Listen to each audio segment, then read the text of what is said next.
Hola a todos. Hoy vamos a meternos de lleno en la que, a menudo, se nos pasa por alto como la primera gran revolución liberal de la era moderna, la independencia de Estados Unidos. Un acontecimiento que demostró que sí era posible enfrentarse a una monarquía europea potentísima y ganar, y todo en nombre de ideas como la igualdad, los derechos y la separación de poderes. La pregunta parece simple, ¿verdad? Pero es que es el punto de partida de toda esta historia. ¿Cómo es posible que una protesta comercial, algo que hoy veríamos casi como un boicot, se convirtiera en la chispa que encendió una revolución y cambió el mundo para siempre? Bueno, vamos a desgranar.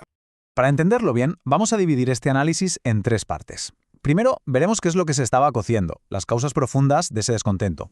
Luego repasaremos los momentos clave de la guerra. Y por último, analizaremos las consecuencias, que llegaron mucho más lejos de lo que uno podría pensar. Venga, pues empezamos por el principio.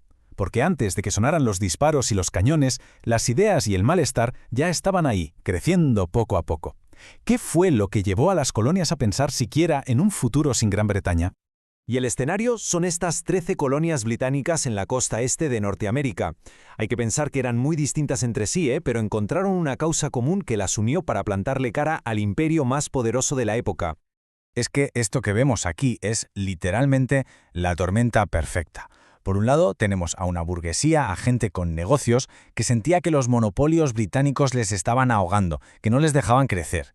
Por otro, Londres les empieza a subir los impuestos para pagar sus propias deudas de guerra. Y si a eso le sumas que las ideas de la Ilustración sobre libertad y derechos estaban en pleno auge, pues la gente empieza a pensar. Y la gota que colma el vaso, la frustración de no tener ni voz ni voto en el Parlamento que decidía sobre sus vidas y su dinero. Y este lema es que lo resume todo a la perfección. No era solo una queja por la pasta, Iba mucho más allá. Era una crisis política en toda regla. La idea de fondo era: ¿cómo puedes exigirme que pague impuestos si no me das los mismos derechos que a cualquier otro británico?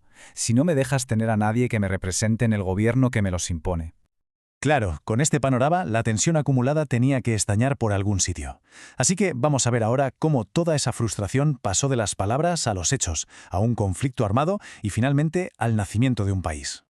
Y aquí está el detonante, el motín del té de Boston. Ojo, que no fue una simple revuelta, fue un acto de desafío directo, un mensaje clarísimo. Tirar el té por la borda era decir: se acabó, no aceptamos vuestros impuestos ni vuestro control. La reacción de Londres fue, como era de esperar, una represión brutal, y eso cerró la puerta a cualquier tipo de acuerdo pacífico. La maquinaria de la guerra ya estaba en marcha.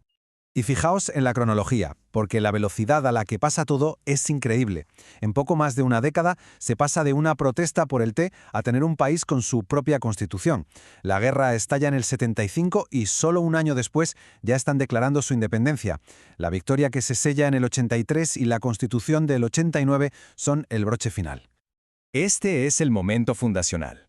Con la Declaración de Independencia redactada en Filadelfia, las 13 colonias dejan de ser súbditos de un rey para proclamarse ciudadanos de una nueva nación, una república soberana. Fue un punto de no retorno, una ruptura total con el viejo mundo.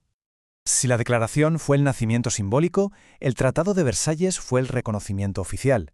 Con esta firma, la propia Gran Bretaña, la antigua metrópoli, se ve obligada a aceptar su derrota y a reconocer a Estados Unidos como una nación independiente ante el mundo. La guerra, ahora sí, había terminado. Pero claro, ganar una guerra no es suficiente. Luego hay que construir un Estado desde cero. Y la Constitución del 89 fue la herramienta para hacerlo. Diseñaron un sistema de gobierno totalmente nuevo para la época, basado en las ideas ilustradas de separar los poderes y garantizar los derechos de los ciudadanos. Sentaron las bases de la nueva república. Entonces, el punto clave aquí es que esta revolución no solo creó un país nuevo, sino que sus ondas expansivas se sintieron en todo el planeta. Vamos a ver cuáles fueron sus consecuencias más importantes.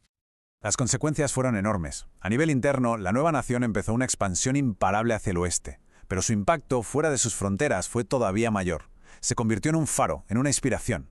Para las colonias españolas en América, demostró que la independencia era posible y les dio un modelo de república a seguir.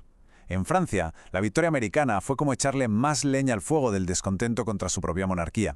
Demostró que las ideas de la Ilustración no eran solo teoría, sino un plan que podía llevarse a la práctica. Y aquí llegamos al corazón de su legado.